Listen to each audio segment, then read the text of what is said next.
नमस्कार मंडळी, घरोघरी मातीच्या चुली या मालिकेच्या आजच्या पुढील भागात आपल्याला असं पाहायला मिळालं, आता खूप दिवसांनी जानकी खूपच खुश असते आणि तिने दाराबाहेर रांगोळी काढलेली असते आणि म्हणते असंच या रांगोळीप्रमाणेच, रांगोळीच्या कलरप्रमाणेच माझ्या घरात सगळेजण खूपच आनंदी राहो, सगळं काही नीट हो असं बोलून आता ती घरात जातच असते. तेवढ्यात एक मुलगी येते.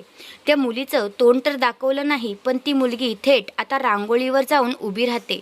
मला तर तिचा पेहराव बघून मला ती शर्वरी वंशच वाटते.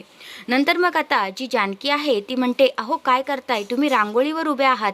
सारंगचा आनंद बघून तर खात्रीच पटली की ती शर्वरी असते. दुसऱ्या बाजूला आता ती मुलगी म्हणते, माझ्या आयुष्याची राख रांगोळी झाली आहे आणि तुला रांगोळी महत्त्वाची आहे का गं, असं आता इकडे ती जानकीला ओरडते. तर हा आहे आजचा पुढील भाग. तुम्हाला कसा वाटला ते कमेंट करून नक्कीच सांगा. धन्यवाद.